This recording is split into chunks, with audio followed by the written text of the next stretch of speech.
Hi this is #you. ప్రతిసారి నేను మనోజ్ని వెనకేసుకు రావటము, దాసరి విజ్ఞాన్ గారు ఖండించడం ఇది జరుగుతూనే ఉంటుంది కదా. మీకు తెలియదు, నాకు తెలుసు. Okay fine, what ever, I support you. కానీ మీరు ఒక్కటి రియలైజ్ అవ్వాలి, నిన్న సోషల్ మీడియాలో మోహన్ బాబు గారి ఫోటో కావనండి, మంచు విష్ణు పిల్లల ఫొటోస్ అవనండి పెట్టి మంచు మనోజ్ ఈరోజు ట్విట్టర్లో కూడా mention all the best to team Kannappa. My dad and his team have poured years of effort and love into this film. I am praying for roaring of success for Blockbuster and cheppidanta rasi. Can't wait to see my little champs Ari, Vivi and Avram make memories on big screen. So happy to Tanikala Bharani garu and kala nijamaindani kuda chepparu. I wholeheartedly thank the GOAT Mohan Babu, Akshay Kumar, Mohan Lal, Prabhudeva garu andarni మెచ్చుకున్నారు. ఇదంతా మెచ్చుకుని lord Shiva ఈ జర్నీని bless చేయాలని చెప్పి మ్యాగ్నానిమస్గా వెళ్తాడు. బాగా చెప్పాడు కదా.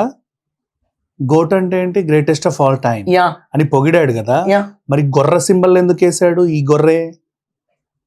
గొర్రెల్లా పనిచేశారు సినిమా, కానీ నిన్నంత ఎకిరిచ్చి ఈరోజు హిట్ అయిన తర్వాత మళ్ళీ మార్చావా? మరి గొర్రె సింబల్ ఎందుకు వేసాడు అక్కడ? గోట్ అంటే గ్రేటెస్ట్ ఆఫ్ ఆల్ టైమ్, గొర్రె సింబల్స్ ఎందుకు వేశారు? మీరందరు గొర్రెల్లా పనిచేశారని. మీకు పై పూతే కనిపిస్తుంది, అతని ఇంటెన్షన్ నాకు తెలుసు, అందుకే నేను మాట్లాడతా ప్రతిసారి. That is what. ఏం జరిగిందో చెప్తా. No, I want to ask you, maybe a typo error. అదే అసలు ఏం జరిగిందో చెప్తే కదా మీకు అది మేబీ అనేది తెలుస్తుంది. మేబీ ఎందుకు? ఐఎమ్ టెలింగ్ ద ట్రూత్ కదా, మళ్ళీ మేబీ ఎందుకు? Why assumptions? సినిమాని డ్యామేజ్ చేయడానికి అన్ని విధాలుగా ట్రై చేశాడు. ఈ తొత్తుకి ఇంకో తొత్తు ఉండే చంద్రహాస్ అని, వాడిని నేను కలిసాలే. యాక్చువల్గా వాడి ఇంటెన్షన్ ఏంటంటే స్ట్రైకులు వేసాడు, నాకు ఏదో డ్యామేజ్ జరిగింది, ఏదో ఒక ప్రాబ్లం అని చెప్పి తిరుగుతా మైలేజ్ కోసం అన్ని ఛానల్స్ తిరిగాడు. నేను కూడా పోరా బాబు అన్న, ఏదో పోయాడు. మనోజ్ని ఇతను కలిశాడా లేదా? ఎందుకంటే ఈయనకు అంత హెల్ప్ అయ్యే క్యారెక్టర్ బయట తిరుగుతుంటే కలిశాడా లేదా అంటే వాడు ఎప్పుడు కలవలేదనే చెప్పాడు. బట్ ఒకనొక టైంలో ఇద్దరు ఇంటర్వ్యూలు చేశారు. ఆ ఇంటర్వ్యూ భైరవం తర్వాత చేశారు. మొన్న కావాలని పోక్ చేసేలాగా రిలీజ్ చేశారు. సరే బాగానే ఉంది, అది కూడా ఒక ఏడుపుకొట్టి ఇంటర్వ్యూ, దాంట్లో పెద్ద పీకేది ఏమీ లేదు బొచ్చు, అసలు అది ఇంటర్వ్యూయే కాదు. నెక్స్ట్ సరే ఆ పోకింగ్ తర్వాత చూసా ఏం చేస్తున్నావు నువ్వు అని. సంధ్యా థియేటర్కి నిన్న రాత్రి, ఈ రోజు రిలీజ్ రోజు, నిన్న సాయంత్రం సమ్ టైంలో కొంతమంది హిందూ సంఘాల వాళ్ళు వెళ్ళారు. మేము ఇక్కడ గొడవ చేద్దాం అనుకుంటున్నామండి, సినిమా వక్రీకరించి తీశారని, అదని ఇదని, ఎంత బ్రాహ్మణుల్లో మీరు కొంచెం మాకు సహకరిస్తారని అడిగితే వాళ్ళు బాబు మొన్నే అల్లు అర్జున్ విషయంలో మాకు ఇంత జరిగింది అంత జరిగింది, మాకు ఇక్కడ ఇట్లాంటి గొడవలకి దయచేసి ప్లీజ్ మేమైతే ఏమీ చేయం, మీరు ఏమైనా గొడవ చేయాలనుకుంటే మేము పోలీసులుగా పిలిచి అప్పచెప్తాం, మీరు చూసుకోండి అని చెప్పారు. నెక్స్ట్ ఆ తర్వాత ఏంటి హిందూ సంఘాలు అనుకుంటే, దానికి ముందు మాకు నిన్న నైట్ కాక మొన్న నైట్ నాకు ఒక ఆధ్యాత్మికవేత్త, నాకు బాగా తెలిసిన ఆవిడ నాకు ఫోన్ చేసి, చెప్తారా? ఒక ఆధ్యాత్మికవేత్త నాకు బాగా తెలిసిన ఆవిడ నాకు ఫోన్ చేసి ఏం చెప్పింది, ఇలా జరుగుతుంది. ఎలా జరుగుతుంది అంటే, ఈ ఆన్లైన్లో భక్తి చెప్తారు కదా, భక్తి వీడియోస్ చెప్పే వాళ్ళందరినీ టికెట్ ఇచ్చి కొంచెం చిల్లర, అంటే మరీ విపరీతంగా కాదు, 5,000 4,000 5,000 అట్లా అమౌంట్ ఇచ్చి వాళ్ళకి టికెట్ కూడా బ్లాక్ చేసి, మీరందరూ సో అండ్ సో థియేటర్కి వెళ్ళాలి, టార్గెటెడ్ థియేటర్స్. ఎందుకు అక్కడికి వెళ్ళాలంటే వాళ్ళ టార్గెటెడ్ మైక్స్ వస్తాయి అక్కడికి. ఇది చరిత్రను వక్రీకరించింది, అసలు ఎలా తీస్తారా, అలా తీస్తారా, కన్నప్ప అంటే ఏంటి, శివుడు అంటే ఏంటి, అదంటే ఏంటి, ఇదంటే ఏంటి అని వాళ్ళు చెప్పాలి. మేమేదో శివయ్యని చూడడానికి వస్తే మీరు ఇలా చేస్తారా అలా చేస్తారా అని. అయితే ఆవిడ పాపం, ద జెన్యూన్ లేడీ, తనకి ఆ కవర్ అందుకోవడం ఇష్టం లేదు. 5,000కి 10,000కి నేను అమ్ముడు పోను అనుకుంది ఆవిడ. మరి ఎందుకు అనుకుందో నాకు తెలియదు. ఆవిడకు కూడా డబ్బులు అవసరమే, ఎవరికైనా అవసరమే, బట్ తీసుకోవాలా. నెక్స్ట్ ఈ ఆస్ట్రాలజర్స్ ఒరే మీరెందుకు 5,000కి 6,000కి అమ్ముడు పోయారు, మీరు ఇంత పెద్ద ఆస్ట్రాలజర్స్ కదా, ఇట్ట చేయి చూపిస్తే 10,000 వచ్చేస్తాయి, అలా ఎలా అమ్ముడు పోయారు అంటే, వాళ్ళకి ఒక మనిషి ఇచ్చిన హామీ అంట, నేను సినిమాలో మాకెంత ఉందో తెలుసు కదా, రెగ్యులర్గా నీకు చాలా మందిని పరిచయం చేస్తా, మీకు జ్యోతిషం అందరికీ చెప్పొచ్చు, ఏమైనా చేయొచ్చు, నీకు మస్తు లీడ్స్ ఇస్తా అని తన హామీ ఇస్తే వీళ్ళందరూ ఓకే బిజినెస్ ఇస్తారు. ఎంత కదన్నా మనం ఇక్కడ టీవీ ముందు వచ్చేది కూడా బిజినెస్ కోసమే కదా అని వాళ్ళు ఓకే చెప్పేశారు. అది జరిగింది.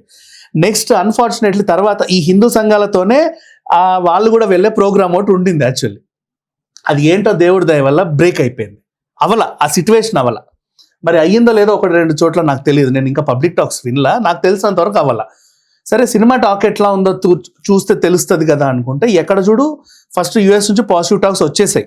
ఆన్లైన్లో కూడా చాలా మంది రాసిన అంటే నెగిటివ్లు చెప్తున్నా కొద్దీ సినిమా చూడొచ్చనే చెప్తున్నారు. ఇప్పుడు మీరు చెప్పినట్టుగానే ల్యాగులు గీగులు ఇవన్నీ ఉన్నాయి, విఎఫ్ఎక్స్ అట్లుంది, ఇది అట్లుంది, ఇట్లుంది, ఆ విష్ణు ఏంటి అలా చేసి ఇవన్నీ మాట్లాడుతూనే ఉన్నారు. ఎట్ ద సేమ్ టైం సినిమాని కూడా చూడొచ్చండి, నిజంగా చాలా బాగుంది. క్లైమాక్స్కి వచ్చే వరకు ఎక్కడికో వెళ్ళిపోయింది. ప్రభాస్ క్యారెక్టర్ని తనివి తీరా చూడొచ్చు.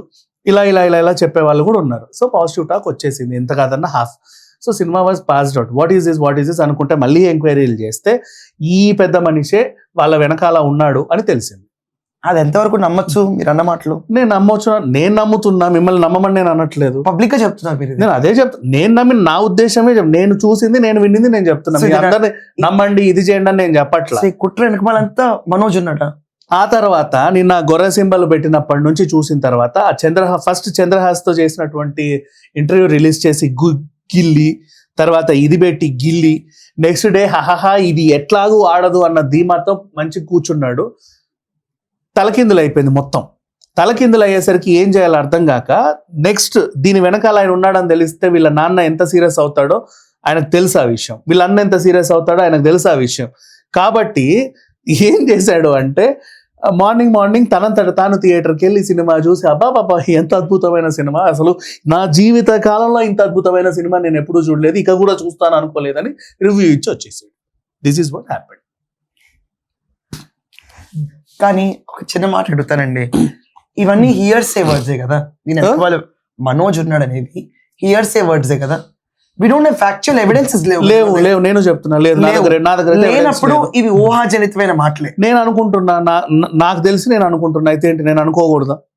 నాకు హక్కు లేదా? అయ్యే మిమ్మల్ని అనుకోకూడదని నేను అనట్లేదు, కానీ all that I want to ask is as a public podium లో వెన్ హీస్ పోస్టింగ్ ఎక్కడ చూసినా ఎంకరేజ్మెంట్ కనిపిస్తుంది కదా ఫ్యామిలీ. అదే కదా మీకు ఎంకరేజ్మెంట్ కనిపించింది, నాకు లోపల ఉన్న 2 గొర్రెలు కనిపించాయి, మీకు అవి కనబడలేదుగా. ఒక గొర్రె అన్నారు, 2 ఉన్నాయి చూడండి, 2 పేర్లకి 2 పెట్టాడు.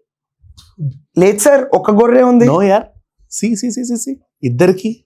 ఎందుకని మోహన్ లాల్ కి అక్షయ్ కుమార్ గొర్రెలు అన్నారు? అయితే అది మిమ్మల్ని ఎందుకని అది చెప్పండి నాకు.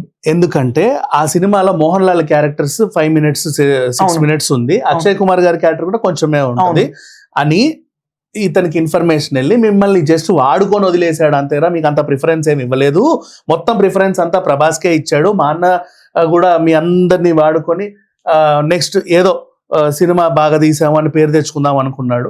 మీకు మిమ్మల్ని పోస్టర్లో మాత్రం అలా అలా అలా అలా చూపించారు, కానీ జస్ట్ మిమ్మల్ని గొర్రెలా వాడుకొని వదిలేశారని వాళ్ళకి ఇండైరెక్ట్ హింట్ ఇచ్చాడు.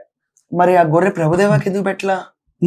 ప్రభుదేవాకి ఎందుకు పెట్టలేదు? గొర్రె ప్రభుదేవని అట్ట ఎక్కడా చూపిలేదు. ప్రభుదేవ అని ఊకదంపుడు వార్తలు ఎక్కడ రాలా. జస్ట్ ఆ ఫస్ట్ సాంగ్ రిలీజ్ అయిన తర్వాత ప్రభుదేవ గారు నమస్కారం ఉన్నారు, అప్పటి నుంచి లైమ్ లైట్ లో ఆయన లేడు. This is quite good concept ఇదంతా చూస్తుంటే. బట్ ఇప్పుడన్నా కలుస్తారంటారా ఫ్యామిలీ మీ దృష్టిలో? Families కలుస్తాయా? One second, Mohan Babu గారు ఈవెన్ విష్ణు అయినా సరే ఎప్పుడైనా వాళ్ళ ఇంట్లో జరిగే విషయాలు ఎప్పుడు బయట చెప్పాలి. విష్ణు కూడా ఏమన్నారు తెలుసా 2-3 ఇంటర్వ్యూలలో, చివరికి మా ఇంట్లో వాళ్ళు కూడా నెగిటివ్ చేశారండి, బట్ ఇట్స్ ఓకే, ఏదో రోజు అవుతుందిలే. ఎప్పుడు కూడా మా ఇంట్లో ఇదే అవుతుంది అది అవుతుంది ఎప్పుడు చెప్పాలా, ఎన్ని గొడవలు ఉన్నా ఎంతమంది మైకులు పెట్టినా అవన్నీ మా పర్సనల్ అండి, మీకెందుకు. పీపుల్ ఆర్ వెల్ మెచ్యూర్డ్, అలాగే ఉంటుంది. అన్మెచ్యూర్డ్ పీపుల్ ఎన్ని చేసినా సరే వాళ్ళు అయినా సరే కలుపుకుంటారు అఫ్ కోర్స్, బట్ అవతల వాళ్ళకు ఉండాలి. కలుస్తారంటారు at the end of the day ఎప్పుడైనా కూడా. ఇప్పుడు బయటకు వచ్చి సినిమా చూసి రివ్యూ ఇచ్చింది అతను కలుస్తారేమో. మోహన్ బాబు గారు ఎప్పుడు రమ్మని అంటాడు, ఆయన చీపోరా అని ఎప్పుడు అండు ఎవరినైనా సరే, ఈవెన్ మిమ్మల్ని నన్నైనా సరే ఏదైనా కోపం వచ్చి ఒకటి వీకినా కూడా మళ్ళీ ఆయన బాధపడతాడు. చివరికి ఆ రోజు మైకు పెట్టి కొట్టినోడిని కూడా అరే ఎందుకో కొట్టానే, కొట్టకుండా ఉండాల్సి అని ఆయన వెంట కాదు, ఆ రోజు కూడా 2 గంటలు కూర్చొని బాధపడ్డాడు, అనవసరంగా ఆ పిల్లోడిని కొట్టాను. ఇవన్నీ ఎవరికి తెలియదు, హీ విల్ ఫీల్.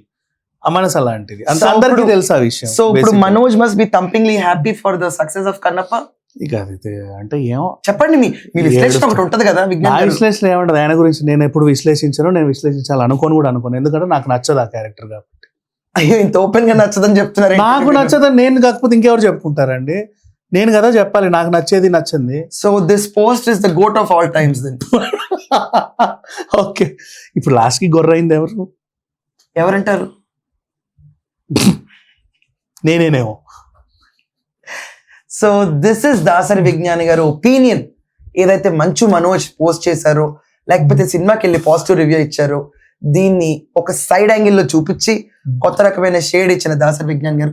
బికాస్ ఈ యాంగిల్ ఎవరికి తెలియదు మీరు చెప్పేదాకా, అందుకే నేను వెళ్ళాను. Not a negative note. So this is all about it. And Kannappa మంచు మనోజ్కి బాగా నచ్చింది, అందరికీ నచ్చుతుందని ఆశిద్దాం. Thank you.